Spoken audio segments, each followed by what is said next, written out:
Cuffs are off, man. Hey everybody, Adam Rank here. What's up, friends? Daniel Dopp here from the Fantasy Focused Football Podcast over on ESPN. It's Fabs here, Michael Fabiano from Sports Illustrated. You know who you can trust? If you've got some questions about your fantasy squad, Want to check out a cool show on YouTube that'll help you get ready for the fantasy football season? check out the Get Right Fantasy Network. Check out the Get Right Fantasy Network. If you are not subscribed, what are you waiting for? You want to lose your league? Head on over to YouTube. Check out the Get Right Fantasy Network because they're doing everything they can to make you a better fantasy player. You got to get right with the Get Right Fantasy Network. So go and roll your sleeves up. Yeah, go and roll your sleeves up. And I'm getting down cause I roll my sleeves up. And I'm getting right cause I roll my sleeves up. And I'm getting down cause I roll my sleeves up. And I'm getting right cause I What up? What up? What up, world? Welcome back to the Get Right Fantasy Network. My name is Mike Herrick. Welcome to the show. Hope everybody's excited for tonight's mock draft. I'm here with my good old buddy, Kendall. What's going on, brother? Hey, Mike. Glad to be here with you tonight, man. It's been a particularly long week at the office. I've been looking forward to this all day, man. You get caught up in the work cycle in the second put on the own show. I'm a fan just like y'all. I was listening to the fantasy footballers earlier. Checked out what old FP has going on, a couple of the smaller stuff, and I'm just jazzed up. You listen to your the other popular shows a little bit, and then you're like, but I can't talk back. Where's chat when you need them? Where's the mock? Let's get it going. Like you miss the interaction. So yeah, I'm psyched. Let's get this draft going, man. What do we got? What's the format tonight? So tonight we will be doing a 1QB, 2 running back, 2 wide receiver, and 2 flex with a tight end as well. So we're going to be getting into this right now. Let me just queue up the guys in the particular mock so that they are aware. Let's get things going so that we... nope, I don't want one of us. I want both of us up there. Oh, there we go. So let me just queue them up, and here we go. Good to have you here. Yeah, man. Uno Gas, what's up, man? Appreciate the engagement in the Discord, by the way, Uno. Love helping break everyone down here. Ooh, I haven't had to make this choice in a while. This would be a split. You know what? It's so close. I'm just gonna take my guy. How about that? All right, brother. Nice. Very nice. I'm gonna be going with my guy, which kind of screws up my whole draft. It's gonna screw up my whole draft now. It's okay though. Hey, I got to open up London for me. That's where my tiebreaker is. See, right now. and that's what ends up happening for you is that you were smart in doing that. Oh, I don't think London's making it back to me, but that's what's tie-breaking currently. I can't take London and Bijan, and I want London.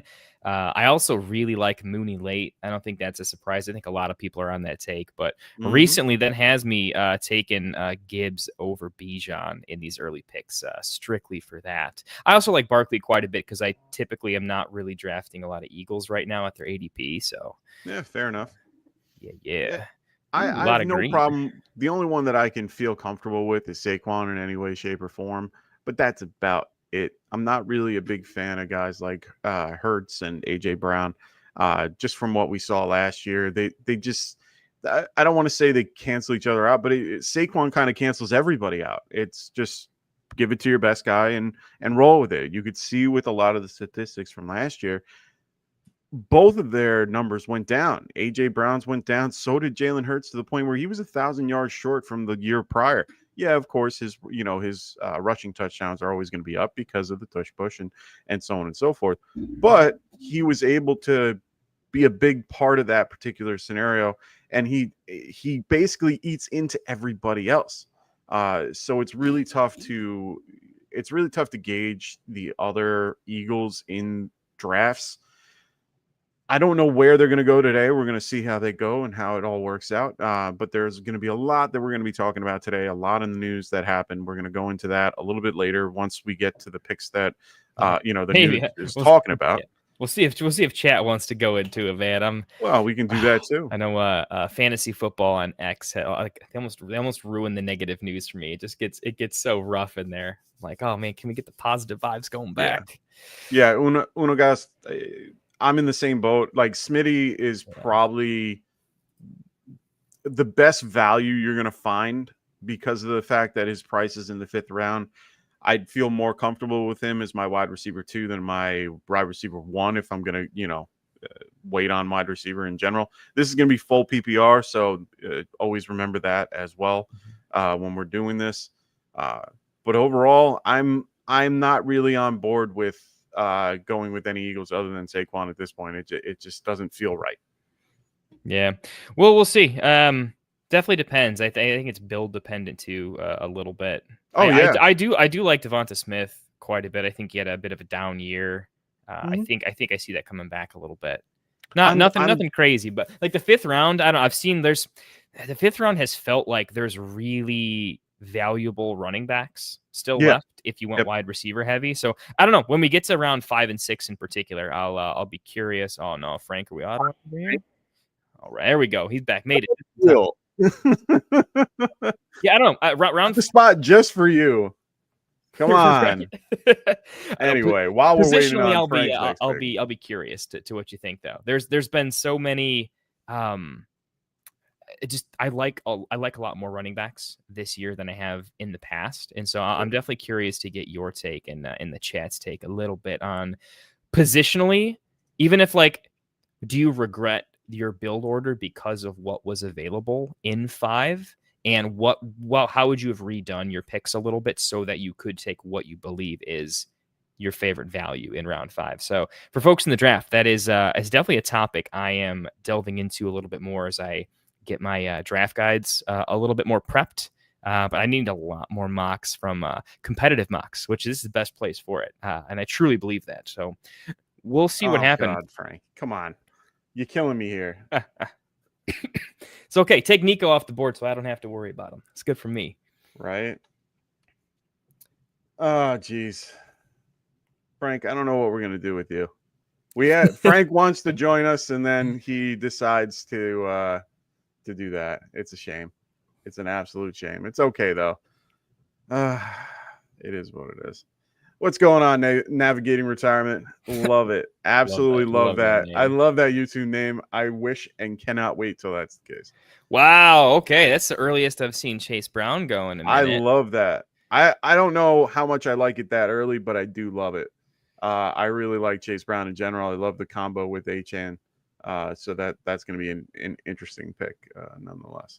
Yeah, that's one where my dynasty takes, I've really had to shift my thinking a little bit because I'm pretty sure I was the highest in the market, like in the entire market on Chase Brown. I was early. It made it to my show, made it to Phil's show for league winners, full breakouts. But then I sold him a little early in Dynasty. If I would have waited, I definitely would have gotten more. But in Dynasty, I think he's got like one more year before serious competition just has to emerge. So I do like him a lot in redraft this year, but my dynasty brain is so on the sell path. Yeah, everybody's on that. But yeah, I mean, there's and I liked him. I liked him for the Fighting Illini. I thought he was a pretty good running back. So I just can't justify him over JT just yet. That's kind of my litmus test. But I do like Brown over Jacobs right now. That was a big hit in my rankings, was officially putting C Brown above Jacobs. I'm just higher on JT than market. But yeah, that's also another reason why I really like the 1-2 turn as opposed to an earlier pick, as I feel like that range feels really, really nice. And then specifically here, right after Bucky, I do not feel great after Bucky or Bucky in London. Literally just, yeah.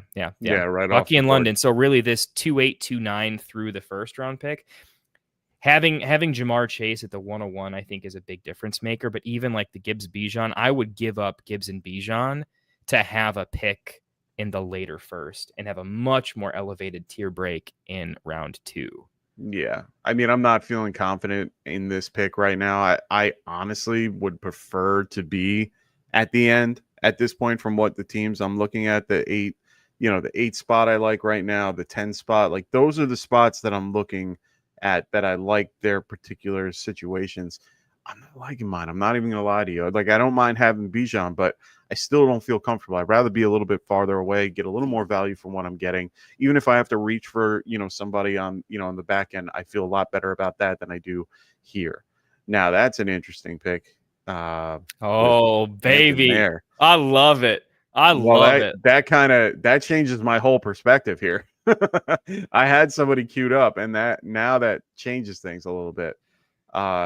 Because I didn't think this guy would land to me, but I'm gonna go with it. I'm gonna take volume over most things in this. Oh, dude, so this is gross. This is my least favorite. This is so gross. It is.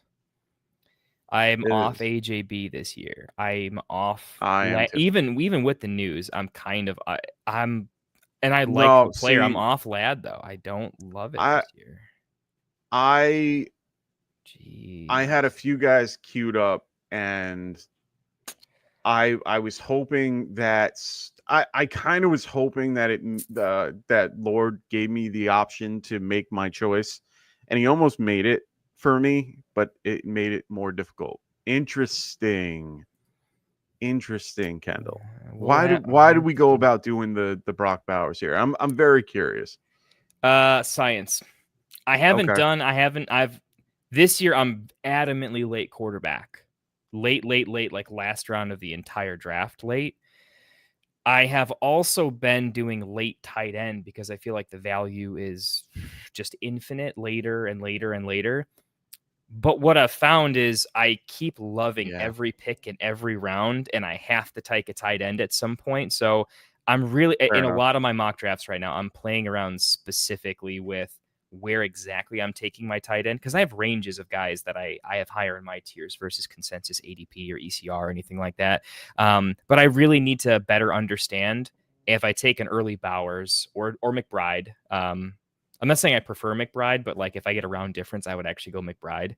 I want to see later on as I find a spot that I would have drafted tight end, how much regret am I filled with realistically? That's kind of the idea here.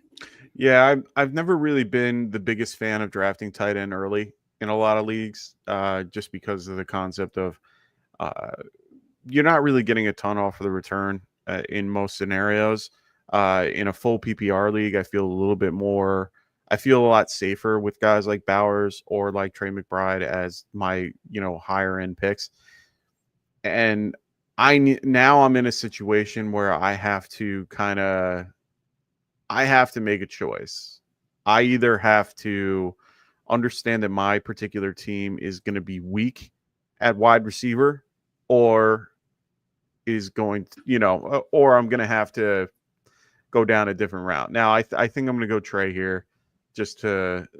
I like the option here. I think I'm getting basically a wide receiver, for the most part. I don't feel confident in it, but I'm going to see how that turns out. I mean, these are mocks for a reason. I kind of have a few options that might make it back to me at the 410, and if they do, then then I'm in a good scenario moving forward. So Riders, Chambers, what's going on, brother? The news. I mean, we can get into it now. We'll talk about it. So just there's a couple news things that are going on. TJ Watt got a monster contract, for those that didn't see, 3-year, $123 million extended, highest non-quarterback. Lucky for him.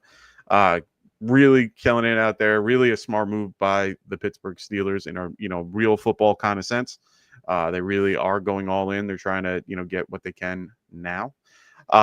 Little more fantasy implicated news is Rashid Rice and Jordan Addison both had rulings done for their particular situations. If you don't know, both were involved in car-related things. One was Addison's was more alcohol-related. Rashid Rice was a little bit more stupidity, I guess, if you want to go down that road, or immaturity. But they're all figured out. Rashid Rice got a sentence of 30 days in jail plus 5 years probation. The little caveat to that, everything will be dismissed at the end of the sentence. So that's 5 years from now. Ultimately, the NFL is aware of this. They know their particular scenarios. They're still ruling out a lot of different things. So the biggest question is how is this all going to be handled? Who is going to be, what are the suspensions going to be? How long are they going to be? Because the personal conduct policy it's clear they're going to be getting a suspension. It's really just how long that suspension is, and are you willing to deal with that suspension? And with where you might draft these guys, or are you willing to even draft them at all? So we're going to have that conversation coming up shortly, because at least one of these two guys is going to be drafted in the next few rounds. Maybe, we'll see.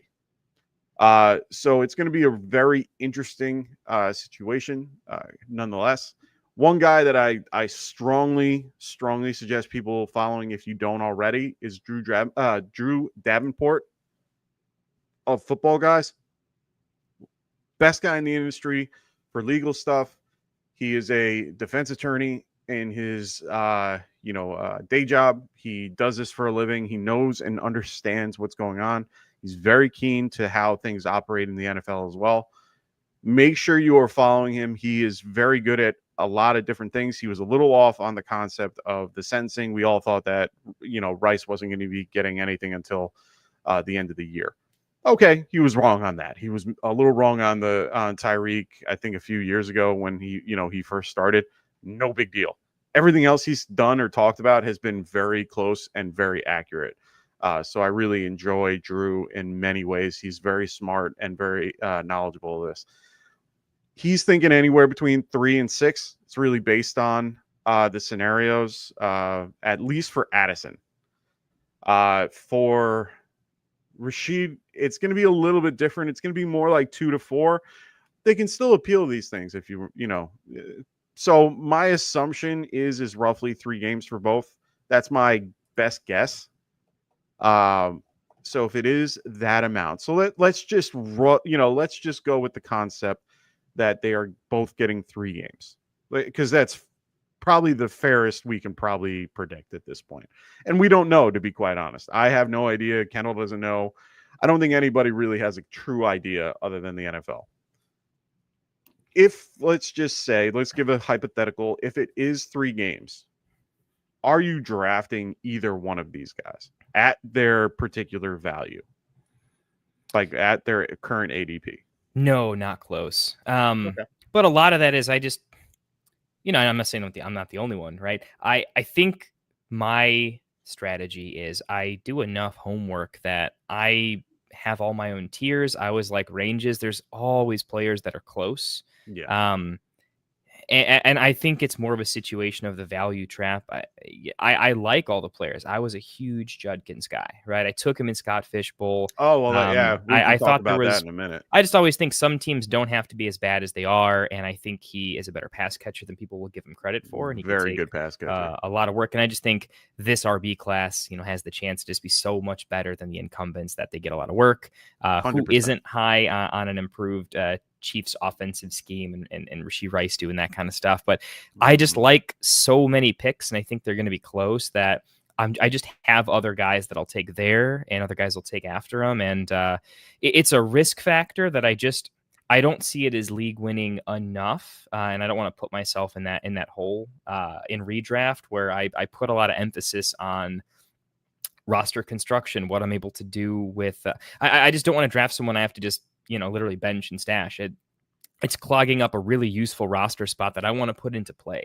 Right. Okay. If you have a ridiculous bench, maybe that changes considerations, but I think most competitive leagues want a competitive waiver, and that rotting roster space. I just think I'm skillful enough that with a full roster of all picks that are going to play in the first couple of weeks, I'm going to be able to do more with that consistently. And I don't feel the need to reach and hope and pray I have the magic sauce because I took him when others should have taken him early. I think it's more of catching a falling knife than anything. Okay, fair enough. Which one of the two would you prefer getting if you were interested in either one of them? Rice. Okay, fair enough. And it's more the offense and the quarterback, and yeah. I mean, just generally drafting a running back on a bad offense is just historically a rough bet. The other backs aren't terribly bad. Wow, do I absolutely despise this range? This is Yeah, I don't like this range. This is so gross. Yeah, I'm not happy with my start right now. Yeah, it's early first. Okay, yeah, I officially hate the Bowers pick already. Absolutely despise it. Yeah, right. Like I'm not happy with my McBride pick. I mean, at I least I feel think like I I could have do. went a different way. I mean, I would have grabbed Brees Hall instead, and so Yeah. I would have had Gibbs, Brees. I'm pretty high on. It just felt like all the guys I was going to go for here, they all feel like such a similar tier. I don't know. It's They are. interesting.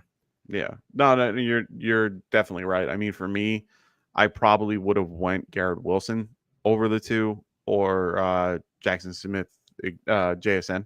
So I might have felt a little bit better about my team here because I know what I was going to be doing at this pick. So it is what it is. I'm glad that I tried it to get a general idea of what's going on. The other bit of news was who we just were talking about, Quishon Jenkins. Quinshon Judkins, baby. Or Judkins. Brown. He had a little bit of a different scenario. His particular situation is involving domestic battery. The young lady came forward and is looking to press charges. It's supposed to be a pretty big deal overall. He, closed fists. It looks bad. The police report looks very, very bad. So since that is the case, right now the biggest question is when everything is gonna come to light, because the NFL doesn't like stepping in until they know everything, and usually that means sentencing, and they want to make sure that everything is pretty much wrapped up. So at this point, I'm gonna take him. I don't care. I like the value that I'm getting at this, and to be honest, I'm already so to go back on Rice, I'm already anticipating him missing a couple games, to be quite honest. I think that if anything, it's not a bad thing in general. I think it actually helps him more than hurts him. Remember, he got hurt in week 4 with his LCL tear.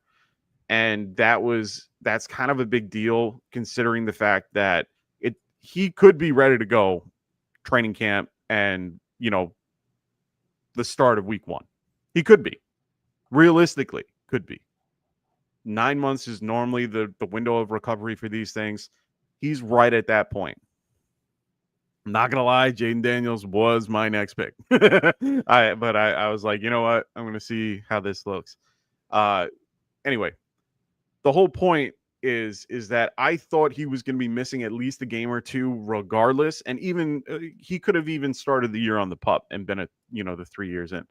This way, they might not need to even do that at all. And then if this suspension comes prior to that, he just gets another few days to kind of, rehab and get ready to go. I don't think the Chiefs are really worried about that. I think they have that baked into his particular scenario anyway.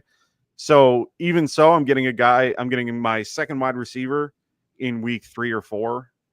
I'm okay with that. I feel okay at the 5 because what else is going to be there? A rookie wide receiver currently, Jameson Williams, who I do like, but couldn't get at this particular scenario. Devontae Smith, who we talked about before. I'm not a fan of George Pickens in one way or another. Just haven't been. Not my cup of tea. Travis Hunter, unsure for me. Chris Olave. We have no idea what the situation is going to be in New Orleans. It's going to be either 3 bad quarterbacks throwing him the ball, and we saw what one could do last year, and that hurt Chris Olave in a lot of different ways. Jalen Waddle, I'm not sold on. Tends to get hurt every single game one way or another. Looks great in camp. Always looks great in, film and everything until he gets hit. Just not a fan. Never been really on him. And then there's Jordan Addison, where we're right back where we started and talking about the same group. So, after that, it's a lot of guys that I'm really not comfortable drafting yet until you get to guys like Rome or, Shakir or Myers. Like, those are more comfortable picks for me. So I feel okay with picking a guy like Rice in this position. I rather have a team like Frank's. I'd rather have a team like Pierce, Pierce Almighty, and, a few other of the guys in this particular group, even breaking ball. I mean, a lot of you guys have great teams with just your wide receivers where they are. I don't feel comfortable with that way. So it's really based on the build you're looking for. Interesting. Curious. These this round 5 and 6. Hey, Oh, nice. Philadelphia. What's going on, Pick? How you doing, brother? Had a nice chat with him the other day. Doing a little off-camera potential collaboration over there. Looking Love to yeah. Pick, maybe next week's the week, man. If you get a free day middle of the week, I was gonna hit you up this weekend, see if maybe we could next week might be the week we do a show. We'll have to see. Well, I do know Pick is going to be at the Scott Fishbowl Live for Philadelphia, which I believe is Sunday. So for those that are going to be out in Philadelphia, make sure you guys check that out for the Scott Fishbowl Live. I'm going to be doing my Scott Fishbowl Live tomorrow. I am excited. Can't wait for everybody to be there. Having my Scott Fish glass. For those that haven't gotten these, you were out of luck. These are amazing glasses. Really happy that I got this. It was a $33 or $36 donation. Wonderful glasses. Thanks for all the guys at Fantasy Cares. Really great scenarios. Hey, if you guys ever get the snifter, the snifters back, I want that. Like those were freaking hot. I love those. So yeah, hit me up if you ever get those back. But yeah, really excited to be there. Really happy to, get to meet, get to see all the guys that, I'm in a group chat for the NYC, and every day I have it on mute, but I check in on it every, few hours. And even when I do, it's hundreds of texts. Everybody is consistently talking and really excited to be there. Really can't wait to be a part of it. It starts at 12 o'clock. Legends in New York City. For those that aren't, for anybody that's in New York City and wanted to come, I'll be there. 12 o'clock to probably about 6 is about, I think, how long we have the venue for. So we're going to be there. We hope to keep Legends as our place. We've been looking for the last 2-3 years, and it's always been different. But thankfully we are, it looks like, this is going to be the place. So really excited to get to see everybody. Really excited to be able to draft with everybody. So can't wait. Oh man, all of my rookies going off the board. Caleb Johnson going before Travion. I haven't seen that very often. That is interesting. I know he's getting steamed. I love them both. I don't want to leave any draft without Travion or Caleb. And oh man, all good picks, dude. Yeah, this is always a very good group of guys. They all know what they're doing here. Yeah, such a good mock over here. You just it definitely helps you understand the true ADP versus 100%. I can't wait till we actually platform for sure.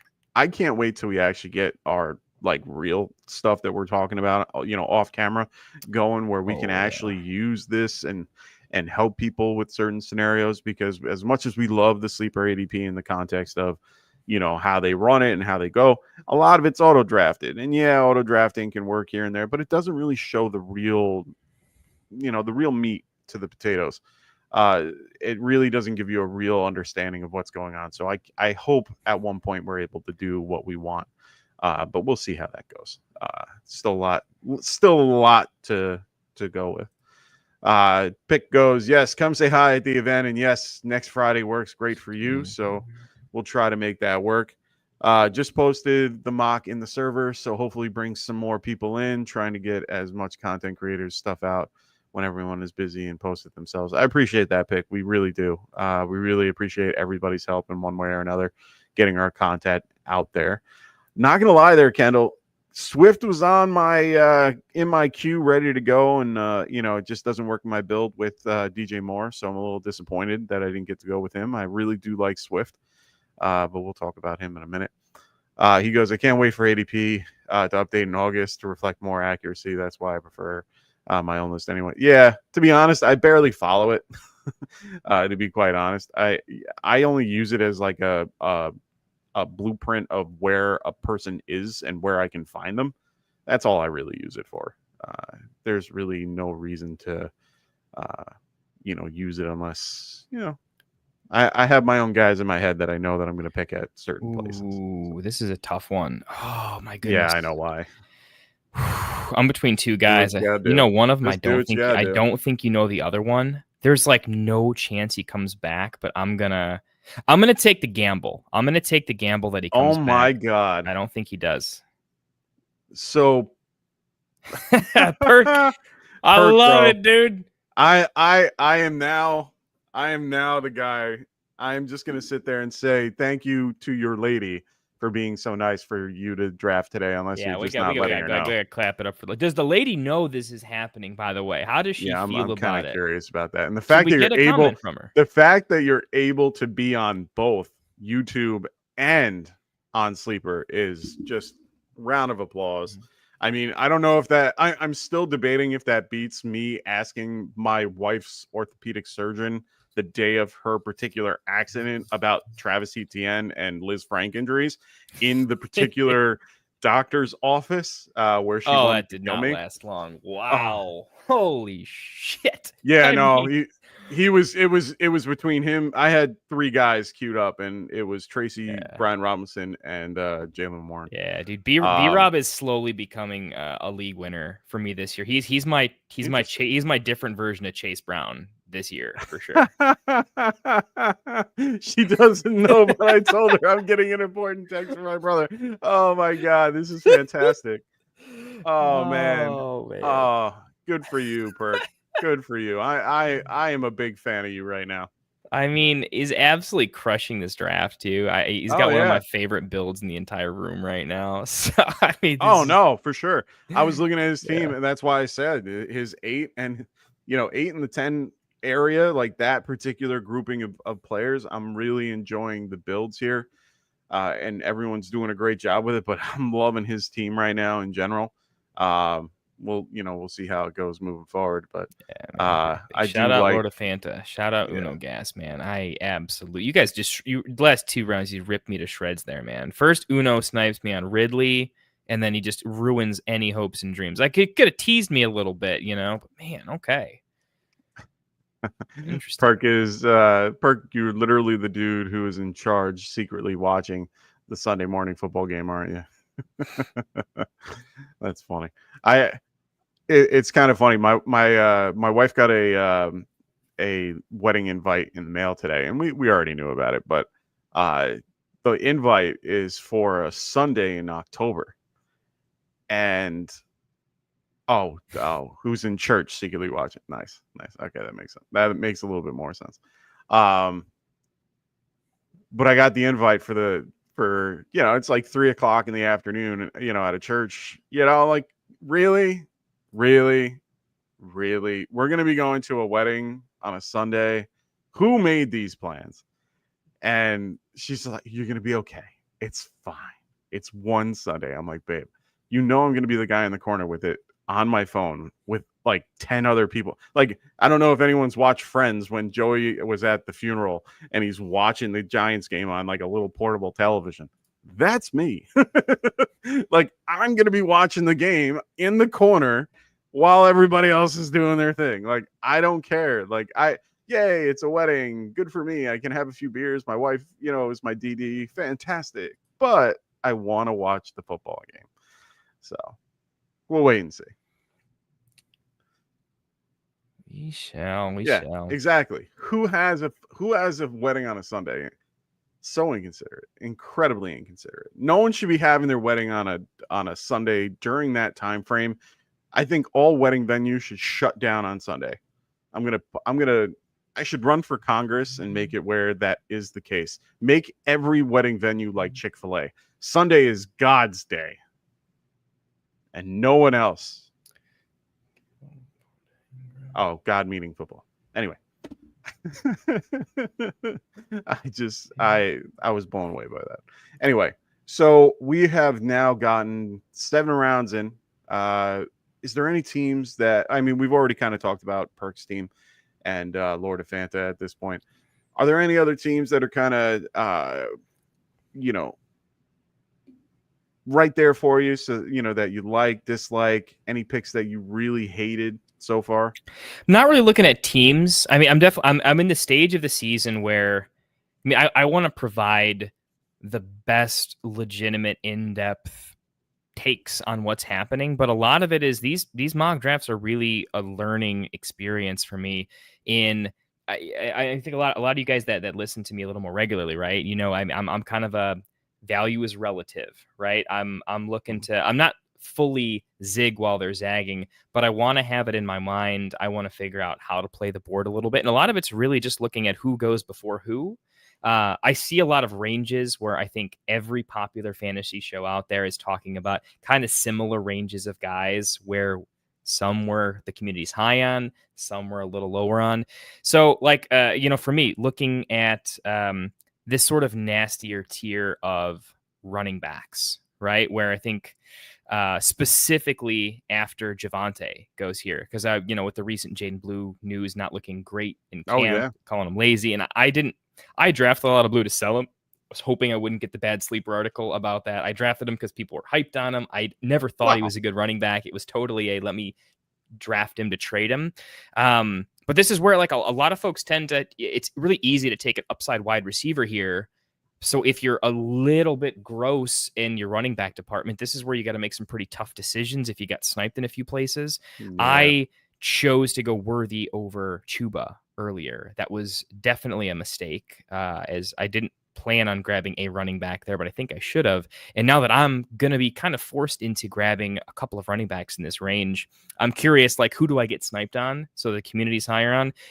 Already kind of telling me, I think the jig is up with B-Rob skyrocketing up boards.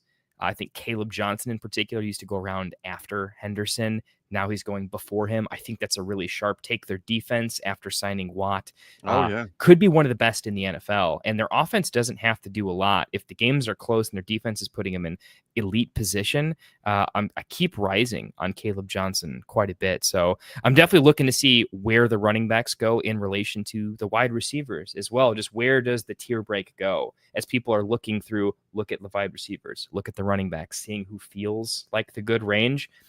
Where do those pockets kind of ebb and flow? So that's what I'm looking at. I mean, Downs, love that pick by Lord of Fanta, but that was a deep reach down the board. I mean, that was 20 picks plus on ADP. That was multiple clicks down. So it's telling me all the guys I like are the value is kind of gone in a lot of ways. But I like that. I like that this draft is that sharp. So I'm actually going to be looking at this to break it down afterwards with probably some deeper observations, which is pretty fun. So yeah, I'm excited for that. Yeah, I mean, I have to think about running back here. The interesting thing is this is a range where I wouldn't have been upset with like a David Njoku, and this is where that Bowers pick I think is a little bit interesting. When I look at the running backs, there is like maybe one or two that I like here, and there's plenty of wide receivers. So slight pick order mistake. I think when everyone's sharp and has picks they like, and a lot of picks that don't feel great, they go the for running backs.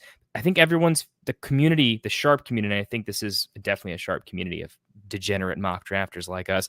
The running backs are going to go up the board a little bit in 4, 5, and 6 because they know it's running a little bit thin. Yeah. So I'm going to have to reach later on at running back. Going for your dude. Early. Well, that was a consideration for, I mean, Tony Pollard got taken, but let's say I was considering Pollard over Swift. A big reason. I'm not fading Pollard. Well, you still got a full round value from him waiting. Yeah, not terrible. I like Spears a lot. I like Pollard and Spears a lot. Honestly, I'm just kind of buying into, you can't project the Tennessee offense very well, but I just like the players, and I think the coaching staff has significantly more faith in that entire running back room than they do the entire offense outside of Ridley. Like, what would you have felt better with Pollard and I don't know who's here, like Pollard and then whatever wide receiver that you might want at this point? Basically asking if I could have gotten Pollard instead of Rome, hypothetically, so I didn't have to take Spears here, would I have preferred to take a wide receiver here? Yeah, I would. I mean, straight up, I'm not worried about getting picked here. Brandon Ayuk, who I think will probably start the season in a place where I can put him in my IR spot. He's a great pick here. He might be my pick here. I like Ayuk. I like Mooney. I like Pittman. I like Higgins. I like Igbuka. I mean, I don't love Diggs, but I also don't hate him. Trey Harris is in consideration for me. All of these guys I want well above the entire list of anything at running back here. So, yeah, it's interesting. I'm like almost considering taking quarterback because I want to build in some It's not upside, a horrible. but it's honestly, it's not a bad spot for you to take quarterback. It is. I mean, I still think there's just better value. I can wait infinitely. There's just too many guys I like. So we're still going to push that a little bit. Yeah, and I think I'm going to push running back another round too, actually. Don't love this space. Yeah, it's not enough for me. So we're going to go wide receiver, and we're going to go ahead and take Mooney. Okay, fair enough. Yeah. That was a quick one for me. I already had him in my head for this, like around here. This range is like, if this was an auction, I would be buying this whole range, right? Yeah. I mean, this is where I would smash it. Can only take one, so it's a little bit brutal. Yeah, I mean, for me at this point, I'm I'm third. I got a lot to go until it gets back to me. I know Trey Harris isn't going to be there. I'm very high on Trey Harris. I just love his particular build and the concept of where he's going to play this year. I understand they just got Keenan Allen. For those that don't know, they signed him to a 1-year deal. So Keenan Allen is coming back this year, which is a big deal. They lost Mike Williams. Sorry that he had to go. But they also have, Quentin Johnston, who slippery hands, just can't catch the ball. And it's clear he's just not a good receiver. And then Ladd McConkey, of course. So, I mean, where does Trey Harris fit in this particular offense? I think he can still fit in that X position. I think they're going to be running Ladd out of the slot a lot more, and they're going to be having, Keenan on the outside, and just, they're going to just run it that way for now. Ooh, hoodie. I like the Warren Loveland double tap. I did that in some mocks to start the year. It still feels good, man. I don't hate that a little bit. I'm curious though, hoodie, if you're in chat, talk to me about Warren Loveland and just in general, specifically the Loveland over, there it is, Njoku and Kraft is starting to become everyone's darling, which I hate because I thought he was going to stay quiet for a little minute. Definitely interested because right now I can't take Loveland above Njoku and Kraft. I want to as the Bears fan, but the fantasy footballer in me says rookie tight ends just like never produce unless they're like guaranteed to be the second target or better. So I'm loving the patience right now in Lord of Fanta, Doc Watson, Perk, and Ryder. And Ryder. They are just being incredibly patient with their particular QBs, and I'm loving it. And you know what? I'm a little upset with myself that I went with Mahomes so early to try to get a stack at that point. I was trying, of course, I was looking to stack Mahomes a little early, but I could have probably waited another round for him.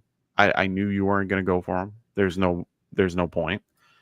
I could have waited another round, could have went a completely different direction, got a little bit more security at wide receiver. I could have grabbed Downs at 6 or the 6'10", or I could have grabbed just anybody else really.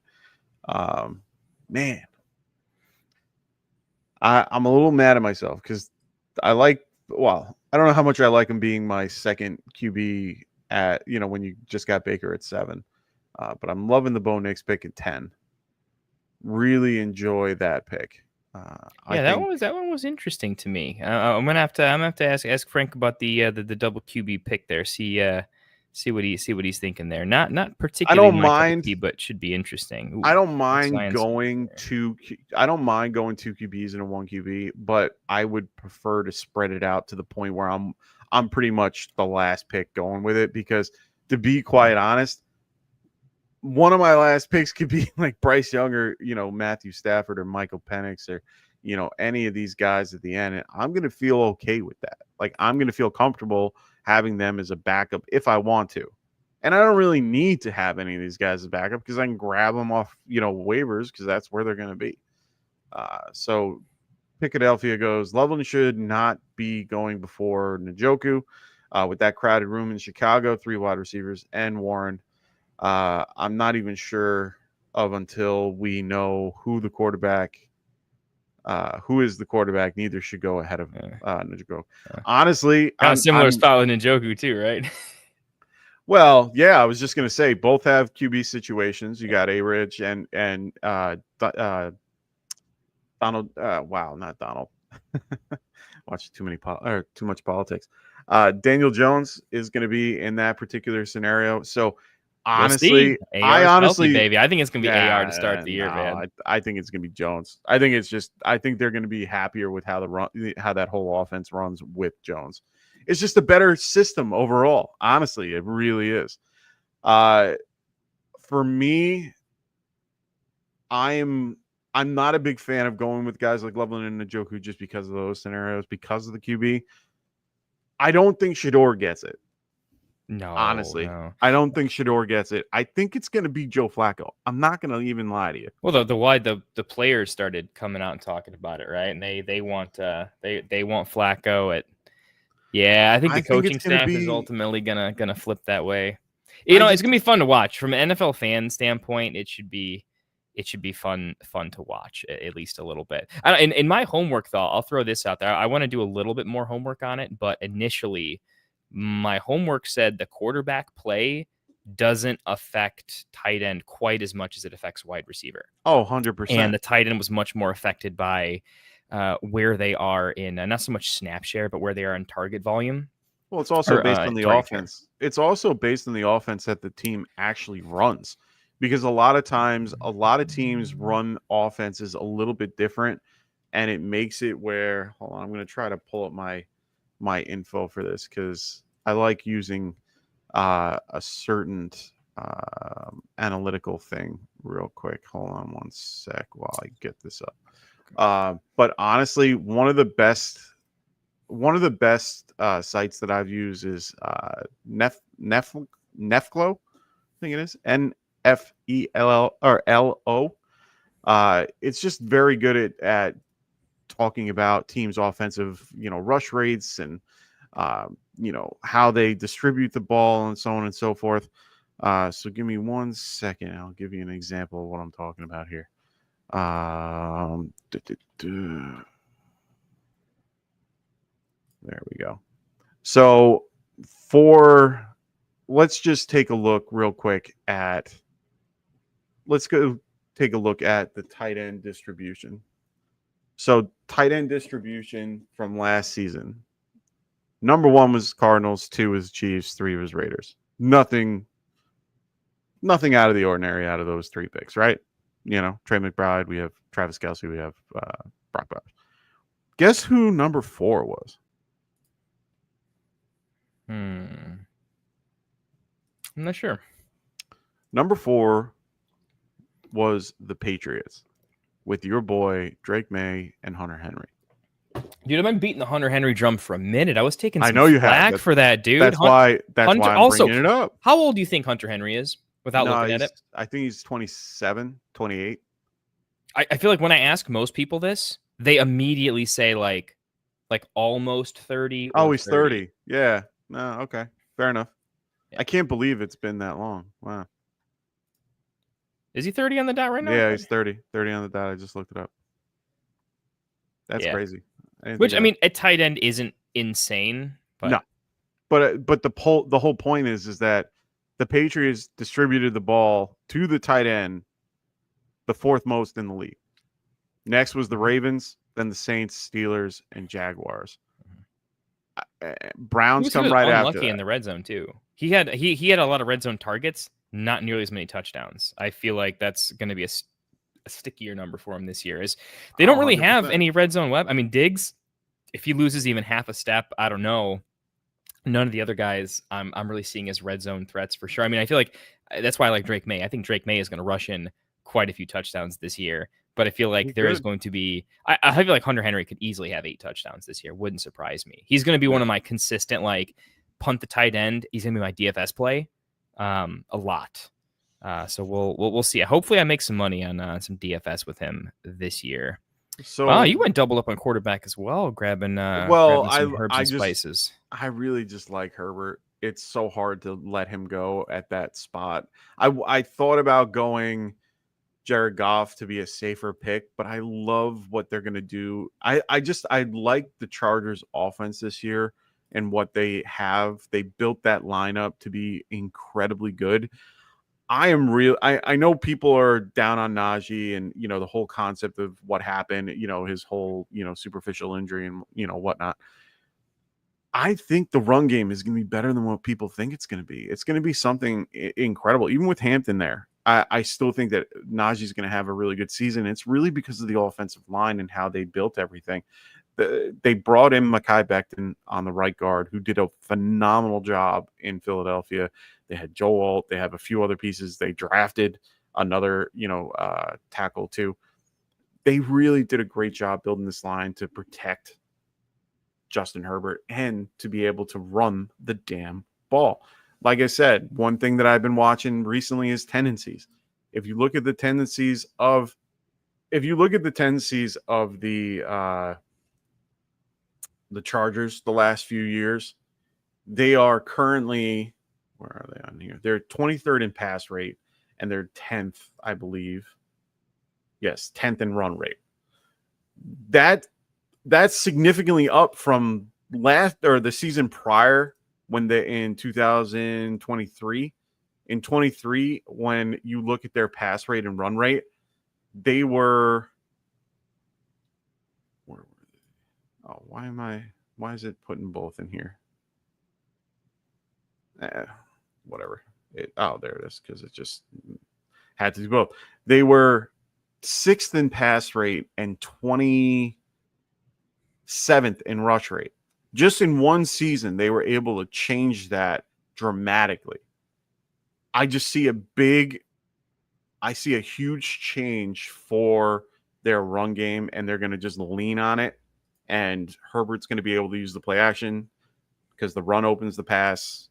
I think it's going to be a really fun season for the Chargers. I just want any piece of that offense that I can. Dude, I own Herbert everywhere in Dynasty, traded for him where I don't. So, I've been trying to trade for him in other leagues, and just no one wants to. My boy Caleb, I needed the Rome stack. Perk, I am totally with you on the Kyle. I didn't want to take him earlier in any drafts, but now that he's falling to where he is because of the range he's in, yeah, I do buy the more recovered from injury. The team just needs weapons, and his legs are a weapon. I do see him clawing his way back into top 6, 7 quarterbacks with his legs a little bit. And yeah, I'm definitely feeling Marv on a bit of a bounce back as well. So yeah, I think Kyler's a pick I'm looking to grab for some value for sure. And it's like one of those things, even if he doesn't rush as much, I don't think you're like losing with that pick outside of injury. I don't think the defense is particularly special. I know they went defense heavy in the draft, but I just think it's there's league winning upside to some extent. It's like a safe value pick. When you're getting him in the 10th, you just feel very, very good about what you're getting. I like him significantly better than I don't know, just his upside. Like Baker Mayfield, if his touchdown rate comes down and they run more touchdowns versus passing, that's where I'm like, Kyler over Baker. I could easily see that in the middle of the season being like, oh, what? We shouldn't have been this high on Baker. He's good, not great. The team had this obscene touchdown rate where Kyler, based on last year's negativity and falling out of like favor with the fantasy analysts, I feel like he's going a little too late. So solid take there, Perk. I definitely don't hate it. I'm on the clock. I need my whole thing with even guys like Baker, they're going into new systems with new OCs. It's a little bit different. Their whole scenario, they're getting guys back and everything, but they lost a couple of big pieces on their line too. Kyler overall, I think, another year in the system, able to bounce back from injury, has good weapons around him. I think he should be fine. I think if anything, his legs are definitely going to help him. So you're definitely getting a huge discount, with him being in the 10th round. That's huge. Doc goes opinions. Sorry, my bad. Opinions on ETN Tank and the Tootin situation. I know this is a big one for you because I know how much you love Tootin. My whole thing, I'll talk first. I have my own thought process on this. I'm sticking with ETN. I'm liking what I see in general. I'm liking what I hear from the coaches. Lean Cohen comes in first few weeks and, saw what he had to do. He's getting an opportunity to look at everything and see how everything's going. He loved what ETN had to do, and he even said it a couple times. He's able to do everything that we want him to do. That's huge. That's huge. They might have drafted this guy, but that doesn't mean they are stuck with him for life. And you son of a bitch, you took the pick that I was looking to get. And the reason why, and you already have it because you already know why. Because, I mean, at this point, it's either Sampson or Ford. Yeah, it's the type of pick for me where with these super late, like last 2 picks of the draft, I want to pick a player that specifically week 1, I am going to find out how the team is planning on using a situation. And it could be, there is that outside chance that it would be somebody that everyone would run to the waivers for, or if it's just a completely different thing. Like I'm not saying he would be fully droppable, but could be if something else pops up, right? The point being, he's not a player I need to wait a bunch of weeks to figure out what's going to happen, where there are other running backs where that might be the case, right? Like I wouldn't be grabbing like a Blake Corum or like a Kareem Hunt or anything like that, just like a pure handcuff. I would much rather grab who could have a more interesting week 1 role. Wow. Tajay Spears had a bigger role behind Derrick Henry than we ever anticipated, right? He was the type of what'll happen, right? And that was he had a what snap share with Derrick Henry? That was insane, right? And Derrick Henry didn't even look good, right? He was like run and grab Spears type of thing. So well, I have the same argument for a guy like Justice Hill. He's somebody that I really like and can be a flex option. He is somebody that can easily be a flex option from what you could see from last season. And you're getting him in the 13th, 14th round, if not later. Yeah. He is somebody that I am really high on in one way or another, but we won't, we're not talking about him. We're talking about ETN and Tank. Yeah. I like him less in this particular format. Like I like that play in I like him more in Dynasty. I like him more in full PPR leagues because he is consistently used in the particular backfield. He was, I think I'm going to double check this because I remember seeing it. His snap shares were like in the 40s. No, it was good. It was good. I think there were games that he outsnapped Henry. I mean, how worried are you that his real competition is now fully healthy and back on the field, though? Because if he's he was healthy all year. That was the whole point. Wait, Keaton Mitchell was on IR last year. Oh, I don't care. No, Keaton Mitchell doesn't scare me at all. Really? No fear. I don't know. Keaton Mitchell kind of looked like Devin Achane for a couple games here and there. No fear. They gave Justice Hill a contract. No fear. If you look at his numbers, the only game that he had no snaps at all was the 17-18 because they sat him. Every game after that, or every game prior to that, he outsnapped in a lot of different scenarios Derrick Henry. He was 42% on average. He had total 414 snaps to Derrick Henry, 635. There were only a few games. There were 1, 2, 3. I'll give him 4. He had 4 games at the very least that he outsnapped Derrick Henry, and it was because of the fact that they were behind in those games. That's the only reason why he comes in. But he's still involved in the game nonetheless. He had a really good season. I mean, if you look at his particular stats overall in full PPR, he had games. He only had 1, 2, 3, 4. He only had 4 games under 4 points. Everything else was pretty much above that, and he had a lot of good scenarios. I'm not saying use him a lot as flex, but he's a solid handcuff. And when he gets the opportunity, he will fucking take the ball.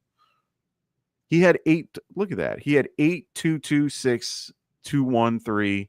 He was involved in the passing game. He only had 3 touchdowns overall, but I just like Justice Hill as a really good handcuff to Derrick Henry, or just, a really good person to grab in late rounds of your draft. Then I guess my last thoughts on the ETN Tootin situation. I'm on the ETN train this year. From a talent perspective, I've always been a fan of ETN for sure. I don't want to blame it completely on the system, but look at a guy like Ollie Gordon in college, right? He went from a good O-line to a bad O-line. He was like nearly should have gone pro and then had a bad season, right? It was completely O-line related, right? Saquon the Giants, Saquon the Eagles.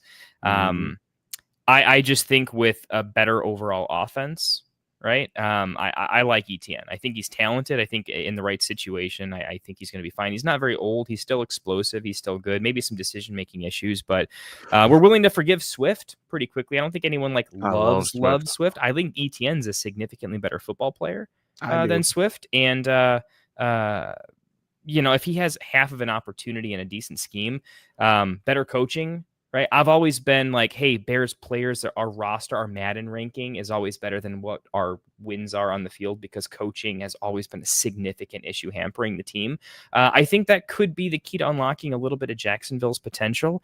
Now, I like Tootin more in Dynasty, mostly because I feel like that situation, 100%. It will change. It will turn over. ETN will turn 27, and that's kind of at that, things happen, right? The entire running back market, Pollard, Swift, and he's not going to get it. I mean, I don't think they're going to give him a contract.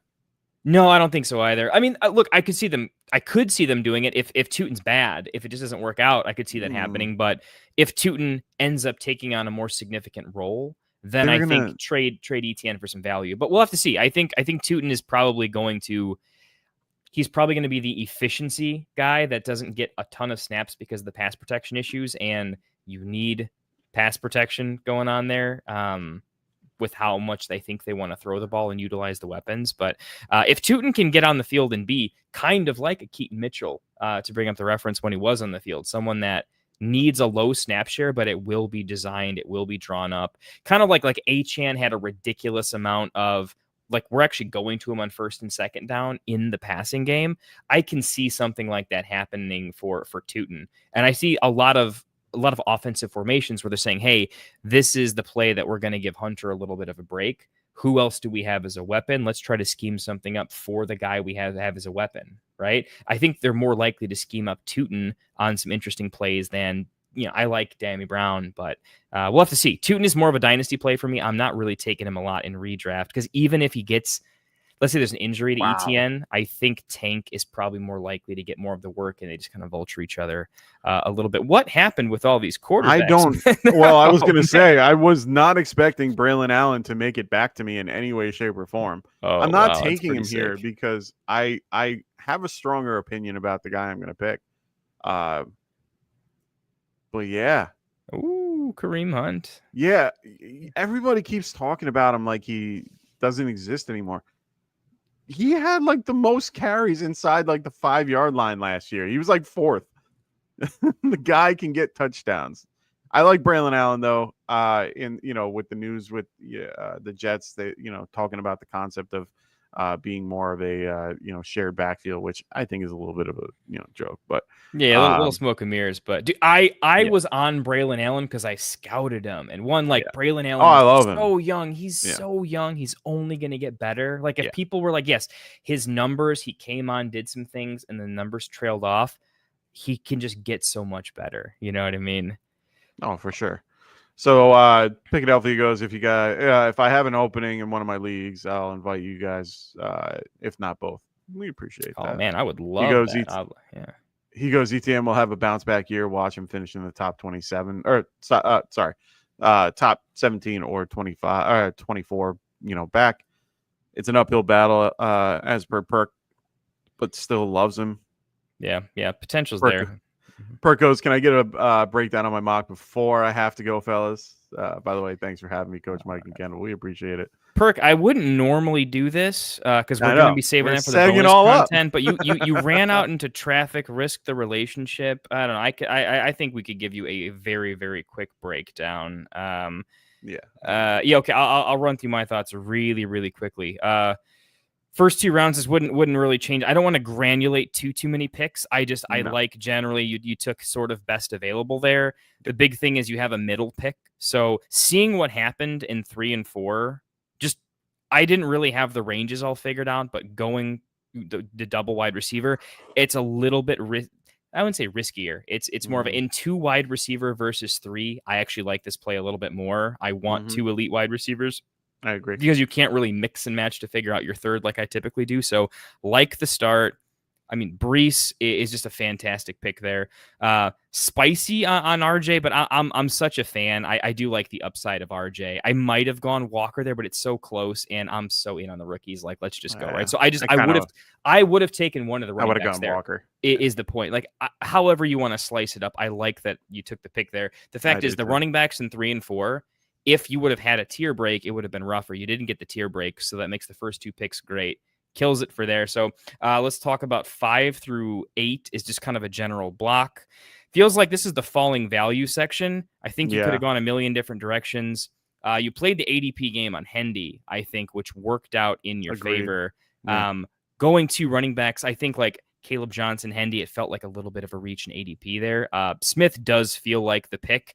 If you know you're going to wheel one of those running backs, it's fantastic. If Hendy and KJ had gone off, I think maybe that's a little bit risky. So just keep an eye. Make sure you have something on the comeback. If you were forced to reach just past that, I think that would have changed. The fact that you got Hendy at 6, I think really, really makes that work. I'd be curious. Ask yourself, if Hendy wasn't there, if that wasn't such a smash falling value, where would you have gone? Would you have gone Ridley? Would you have gone running back? So that worked out pretty well. Addison, Godwin, your build's pretty much complete. You waited again on positional to pick up Addison and Godwin. So you could have gotten, tight end. You ended up getting a tight end I would have taken at 7 anyway. So good choice. I like Addison. I mean, he's in the range of like Addison or Pearsall, or I'll be honestly, even if Downs already went. So yeah, that's one of the picks I would have gone with there. Mm-hmm. Godwin has plenty of upside. I am fading him a little bit compared to some of the younger players, but I like the upside. You already have your wide receiver set, so you have to take a player that has a chance to be a top 24 wide receiver.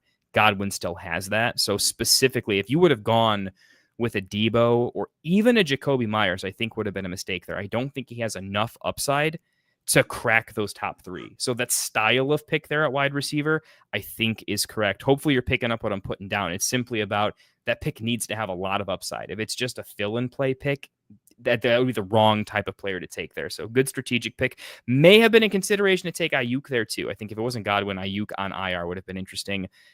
I've already told you, smash pick. Njoku for me is basically a top 7 tight end. You got a nice value. We already talked about Kyler Murray.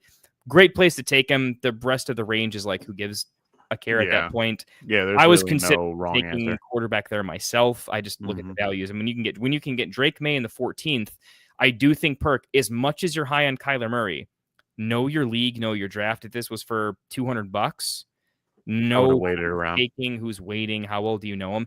If you knew you could get any of your pick in the 13th of Drake May, Dak, maybe Stafford. I don't know how you feel about those guys. It's worth considering, knowing that you can also get Caleb 2 rounds later. You're going to have to be so in on Kyler to take him. Just think about your value over replacement a little bit. I honestly don't know if we want him there. So let's keep thinking a little bit. Benson, I'm not going to talk about the specific pick. I just think in this range, the best pick is high upside playable handcuff. And that's one of the picks I would have gone with there. Nick Chubb, I mean, it is what it is. You got to go with someone here. So I'm not going to I'll break it down a little deeper just for the sake of time. I'll get into like, here's my favorite late round picks for the build without, I have to overanalyze for that. So knowing all the quarterbacks that went later too, I think Caleb at 12 was probably a little bit of a mistake. I think you might agree, just seeing the value later, you've got to be really in on Caleb and there's no stack potential there to bet on the offense. So maybe would have waited a little bit. It's one of those, you waited to get Caleb and Kyler at 10 and 12. And you could have grabbed 14. Like Lawrence. But look, if you played the ADP game, and maybe it would have changed your pick order by like 1 round, right? So you're not really reaching when the picks you would have made might have been available. So there's mistakes, and there's like, oh, you could have gained like an extra 2% edge here. That's what we're talking about. So a lot of the picks I more than agree with. I mean, if I were in your spot, my draft would have looked fairly similar. So anyway, that's a quick breakdown. Hopefully that gave you at least some ideas. So yeah, if you have specific questions on this or that or picks, get them in the Discord, post them in there. We'll go through them. Yeah, for sure. And we do have that particular channel in the Discord to go over your particular drafts as well. Kendall's going to be running his own little podcast, breaking down these draft picks and going through everything for everybody to, go through their mock. To give you my 2 cents there, Perk, Love the team overall. Love the just the general build that you were able to have. I probably like Kendall said, I probably would have went Walker. I like a little bit more. For me personally, I like more consistency in knowing what I'm getting comparatively to the unknown and what could happen. Especially for those, the top 4 picks. I'd rather have the known. I'd be okay missing out on Harvey to have a guy like Walker who's going to just get fed the ball and have 80% of the, of the snap share. Beyond that, everybody else, like Kendall said, a lot of those picks were pretty much superficial. I understand the concept for the Caleb Williams pick where you were unsure of what's going to happen. You had 2 other guys ahead of you that did not have QB at that point. So you were, either grabbing Caleb while you can and then see what happens. But, right now in that particular moment, I understand it. I could have maybe waited for a guy like Trevor Lawrence, pair him up with a guy like, Brian Thomas Jr. At least then you get a little bit of a stack potential and a little bit of help if needed. And then you still have a guy that, with legs, and then you have a guy that can, connect with Brian Thomas, which is what, a lot of people want to do anyway. The Benson pick, I'm not sold, but at this point in the whole, the whole, system, it doesn't really matter who you went with. I would probably focus on a guy like Dottle or Sampson or even Hunt. Those guys are going to be guys that are going to touch the ball a little less, but at the same time, we'll see how that goes. So that's my just 2 cents. Pick it up if he goes. I'm excited for some backups like Jordan Mason, Isaiah Guerrero, Spears, and of course my 2 deep dives are Jiggins, Zach Moss. EJ Giddens, baby, like they will be rock stars if anything happens. That's his 2 cents. Perk goes on Harvey. I love him. Running backs in Peyton's system often get a lot. Gotta love it. If I can't get, if I couldn't get Hendy, I probably would have went Swift. Yep, that's fair. I also thought about going Hunter or Jenkins over Chubb. Those aren't horrible picks either. So, yeah. I like the upside. I mean, I'm trying to win leagues here. I think Harvey does have that like little mini Camara situation to him. He's not a pure rookie. He's 24. He's older. He's a little bit more physical. He seems like he's an adult in the room. Sean Payton would not draft a guy he didn't think he could coach up and make something 100%. work with him a little bit. So, like, I'm definitely on the like JK is going to have like a real role, and JK is pretty good at football. But I think the value per touch for Harvey is going to be enough where you're going to feel good. So, yeah, I'll just wanted to let you know, like, if you had to pick my 2 cents, like I'm kind of with Classic on. I like Walker. I'm in on Walker. I know Classic's in on Walker. So if you were going to pivot, taking running back there. Yeah. Oh, no, I'm good with either or. It's just, it's my own personal preference there. So it doesn't really matter who you went with. I think either pick is fine. I'm just more of I'm conservative when I play. Across 10 leagues, I'm going to blend exposures. Just so I'm a little less all in, and I want the experience of owning different players so I can honestly form better opinions, because you research more players when you own more players. That's just the truth. If you get to one note, when you start doing 20, 30, 40 leagues like we do, you're going to blend exposures, right? And if you have like 3 leagues, that's a horrible answer, right? You don't want to hear that from us. But for those that might care, right? When we're ever saying like, hey, I think this or this or this, it's because I'm going to have blended exposures, and it also depends on who do I want to unstack, right? In redraft or thinner redraft with thin benches, I want to unstack teams because I don't want to face a bipocalypse where I have to drop legitimate talent on my bench because I've got too many starters that are out at once. So I'm generally a lot less of a fan of stacking in redraft because half the time my benches are so damn sexy. I don't want to drop anybody. So those are some considerations why I might lean one or the other, just to give you guys a little bit of a tiebreaker there. But and I love what Pick is saying here for sure. I agree with him. I think Caleb should improve this year 2. There's no reason he shouldn't succeed and be a top 2 rosters, top QB2 roster speaking. He's still though a raw QB. I agree. I think there's a lot of work that needs to be done, but I think, him and Ben Johnson can make it work. So I'm definitely excited to see what the Bears can do overall. I know Kendall is.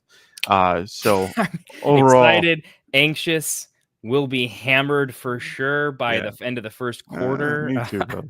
I already have enough money on the under for the Bears win total that I'm financially stable when we lose a lot of games. So that's the strategy. I cannot recommend it enough. If you're such a huge hometown fan, just smash the under on your team, and either you're gifted, you've bought yourself a winning season, or you've paid yourself for being a longtime suffering fan. They're both wins in my book. Nice. So Ungas goes, can we do mine next? Well, we certainly can. We're going to do that on another stream. So we're going to be sending you guys over to another stream in just 2 seconds. I literally am posting it now so that you guys have it available to you to jump right over so that Kendall can break those particular teams down. Just for time of this particular mock, we don't want to go over. We want to keep these kind of, condensed. So Kendall's going to jump over to the next stream for you guys and break down the next. Perk goes, definitely something to think about with the QBs. Thanks for the breakdown, guys. Have a great stream. Hope you had a great dinner, Perk. Yeah, hope you guys had a good dinner. Hopefully it was good. And hopefully, you treat the lady right when you get home. Mm-hmm. Tell your brother he's doing fine. We're good over here, Yeah. Too fun. Pick goes, I'd say if you have too much talent on the bench, that's great. Means great trade bait. Yeah. No, but no one ever trades with me. That's the thing. You pop. You know how this is for sure. You're the IDP wizard. And by the way, if you guys aren't in Philadelphia, aka Zion Penumbra over here, if you're not in his Discord, you really should. He does a really, really, really nice job. Yeah. They got more stuff in their Discord than ours does. We're building. We're still building. Yeah. I still pop over there and give my 2 cents whenever they have a spicy topic, but they do a nice job with their Discord. So definitely, honestly, check them out. They promote our stuff. I think you guys would enjoy what they have going on there quite a bit. But yeah, no one trades with me in leagues anymore. All it takes is 1 or 2 good trades or winning a league once, or they catch the stream, and then it's just if you do a trade with them, you probably lost, right? So no one wants to make the stream for the wrong reason. So my dynasty league never does. They never want to trade with me because they're just like, you know too much about football, and I'm like, yeah, I do. That's why I'm offering trades so I can change my roster. Can you help me, please? It's crazy how so many people just overthink that. So it is what it is. At the end of the day, we are going to wrap. Yeah. Thanks, Vic. Anyway, we're going to wrap this one up for everybody. I hope everyone enjoyed this mock for today. Make sure that if you haven't already, make sure you guys are checking out good old Trophy Smack. I mean, this is the time of year that you guys should be checking out TrophySmack.com. I mean, right now, this is where you guys can start getting those wonderful belts for your league. You got these trophies that are customized. You got these chains. I got to update these pictures because they also have this monster helmet that's really cool and customizable as well. They have this new banner that they came out with. Kind of looks like my Giants banner back here, but you can customize it to your particular league and who won and all that. Really great stuff that they have at TrophySmack.com. Make sure you guys are using promo code GETRIGHT, and they will help you out at checkout with a discount. So make sure you guys are checking that out. It's going to be a really, if you haven't already, you should, because it's a great site, and the guys over there are fantastic. So make sure you guys check out TrophySmack.com. Use promo code GETRIGHT. Lord of Fanta goes, Classic Mike needs to change his name to Sniper Mike. No, I'm not. Anyway, so this is the link to the stream for anybody that wants to get their breakdown of the particular mock. Kendall's going to break it down for you guys right after this. But yeah, make sure you guys are also donating to Fantasy Cares if you have not already. I left the link in the Discord, or not in the Discord. Well, it is in the Discord if you need to go there. So make sure you guys check out the Discord as well. Links are all in the description so you guys can get to those particular things. Make sure you guys are donating to them. They have great merch for Scott Fishbowl. I'm going to be enjoying myself tomorrow. Like I said, good old Scott Fishbowl in New York City. The merch is good. The merch is good. Oh, fantastic. Or guys, we did one. It's one of my favorite leagues. It's super fun. If you want to find a fun way to the Dynasty clarity, Do a Scott Fishbowl League clone. We did a Dynasty Scott Fishbowl where we're gonna like every year we're gonna roll with the settings. I'm a big supporter of like do a charity league. If you got a bunch of paid try-hard leagues and you're sick of people like us bashing you over the head for charity and stuff, like a charity league feels good. It's a league where you can make all of your My Guy picks and feel good, right? Make the buy-in, all right, make the buy-in low. It's all for charity. And then you can do fun stuff like loser has to double up and pay extra instead of the winner. You know, it's like the loser has to pay more for charity. It's a lot of fun, but it also says like, hey, well, you know, Scott has extra resources to help make that fun. So anyway, just a little 2 cents if you don't want to just throw a $5 or 20 over at Fantasy Cares. That's one way to have some fun with it. So yeah, and honestly, it's going to be a great time either way. Really, just great group of guys. So can't wait to see you guys over in New York City. So really excited. I'm not going to put picks comment on the thing. I just can't say it. I can't do it. Can't do it. I'm sorry. He'll tell you in the Discord for sure. Like no, he knows why. He knows exactly why. This is the exact reason why I can't say it. In division. Yeah. I just can't. I'll do it anyway. Great stream, guys. Go Birds. You know, for those who watch the ESPYs. Oh, that's right. Go Birds. Anyway, I hope everyone has a wonderful night. Hopefully everybody has a wonderful weekend. We will see you guys next week. We are going to be doing another one of these. And also keep an eye in our Discord. We are going to be starting our mock draft of champions coming up soon as well. That's going to be coming up very shortly, right there, Kendall. We have that in 2 weeks? Yeah, next week I'll be doing a lot of the framework to get it going, getting the spreadsheets up and running. Everything will be in the Discord, all the information. I don't have a lot of fancy marketing, so it's going to be scribbled in crayon and some handwritten posts, but it will be there. The point is the invites will be there. I'm going to be looking for folks that can help kind of admin it for us and run some of the mocks. So if you want to support, get involved a little bit if you like. If you just want to be closer with the team over here and whatnot, let me know. If you want to be mocking almost every day and you want to be an admin for the tournament, definitely that will be something we're going to need. So get in the Discord. I'll put some general invites out there and we'll have a conversation. So let us know. Yeah, let us know. We definitely will need the help with that. Just, all we're going to be doing is running a mock draft every night, pretty much around the same time. We're going to try to keep it consistent where it's, 9, 10 o'clock at night, something like that, Eastern time, probably closer to 10, right? Just to kind of get it'll be a little bit later. So so we want to get everybody in there so that everybody can get a chance to be able to be a part of this particular mock draft and be a part of these particular tournament.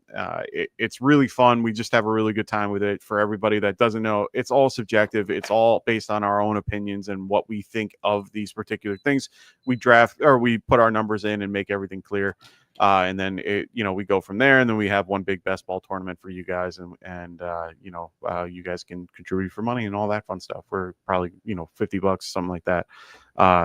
Make it nice and simple, but it's just a good way to collaborate with everybody and get everybody as a community together and get this to work. We've been doing the last few years, really had great feedback from everybody and really enjoyed it. So good luck for everybody there. No problem, guys. Hope everybody has a wonderful night. Make sure you guys check out Kendall on the next stream. He's going to be in there. We will see you all soon. Have a great night, everybody. Peace. Let's play some music. Wanted to write fantasy is the play. Marking nothing but